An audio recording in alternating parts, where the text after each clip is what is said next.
Мабыз моногибриттик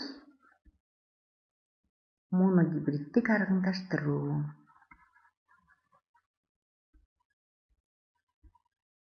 Генетика бул жаңы илим болуп саналат. Генетиканын атасы Григор Мендель болуп, көптөн бери ушундай маалыматтар бар. Себеби Григор Мендель чех улуту боюнча чех, ал генетикалык закондорду чыгарып, кадимки эгилме буурчактын негизинде 3 закон чыгарган. Генетика негизи 2 нерсени изилдейт. Бул биринчиси тукум куучулук,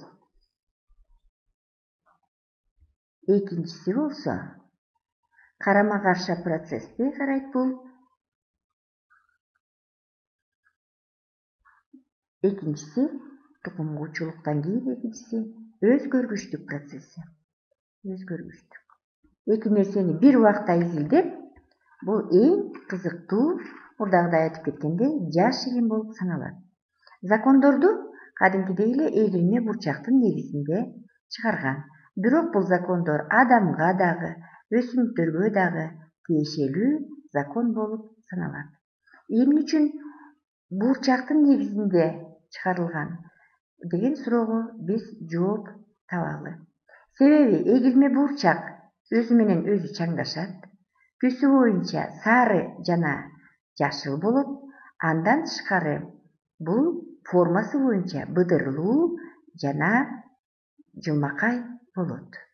Бир маселе чыгарып көрөлү. Берилди.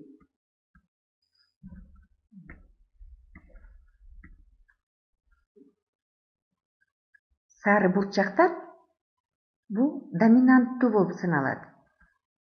Башкача айтканда, сары бурчактын гени күчтүү.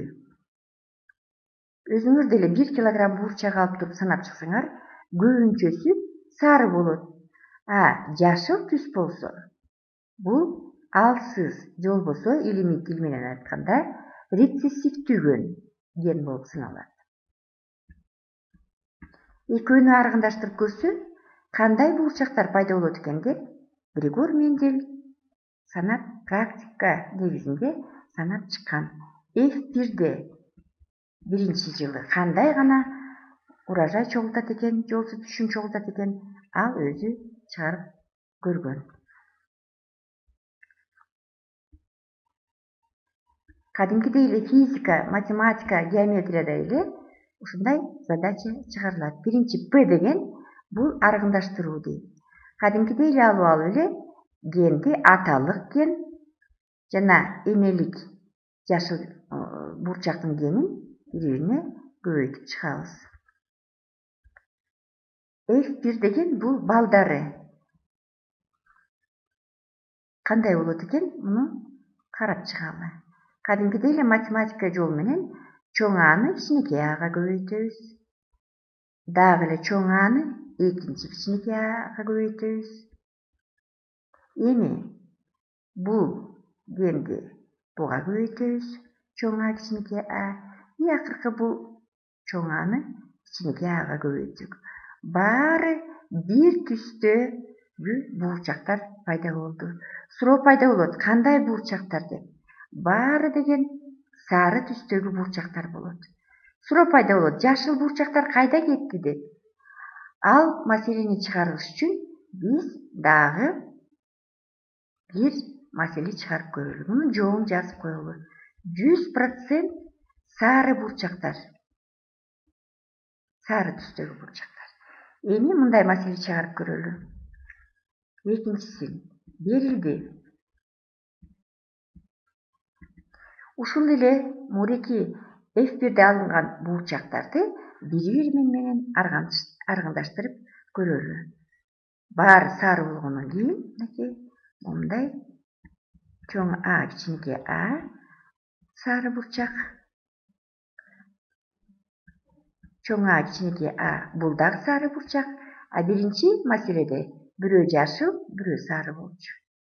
F1-ди табабыз. Эми чыгарылышын. П чоң аны, кичинекей аны бири-бирине көбөйтөбүз. Так, белгилерин коюп коелу, аталык жана энелик белгисин. Эми эфирди чыгарып көрөлү. Чоң аны чоң ага көбөйткөндө бул сары түстөгү бурчактар пайда болот. Эми чоң аны кичинекей ага көбөйтөбүз. Бул дагы сары бурчак болот. Бирок гетерозиготалуу. Кичинекей аны чоң ага көбөйтөбүз. Бул дагы сары бурчак болот. И бир аз бурчактар жашыл түстө пайда болот. Аны кайдан алдык? Кичинекей а менен кичинекей аны бири-бирине көбөйтүп койдук. Эми процентин жазалы. Эгерде баарын 100% алсак, бул болгону 25%, а берки сары бурчактар 75%. 100дөн 25 алып салсак, 75% сары бурчактар. Мына жоголуп кеткен баягы жашыл бурчактарыбыз кайра чыкты 25% менен. Аны кайдан алдык? Себеби деген аталык энелик клеткаларында өзүнчө жашыл генди бул уктап жаткан ген болуп чыкты. Кайра аргындаштырганда пайда болду. Дагы бир сыйра айтып коеюн. Бул бурчактын негизинде чыгарган Менделдин закондору өсүмдөргө дагы, жаныбарларга дагы жана адамга дагы тиешелүү болуп саналат. Ошондуктан Грегор Менделди биз генетиканын атасы деп айтабыз. Эми эмне үчүн моногибриддик деп айталы теманы? Моно деген силер билесиңер бир касиетти бир убакта алса. Биз бурчактын негизинде түсү боюнча алдык: сары жана жашыл. Эгерде эки касиетти бир мезгилде алсак, бул Д деген экини билдирет. Эки касиетти алсак, мисалы бурчактын формасын алсак, мурдагы да айтып кеткендей быздырылуу жана жылмакай. И бир убакта эле дагы бир касиетти алсак түсү боюнча, бул дигибриддик аргындаштыруу болот. Түсү боюнча кандай эле? Жашыл жана сары. Ушундай моногибриддик маселе чыгарганды биз үйрөндүк.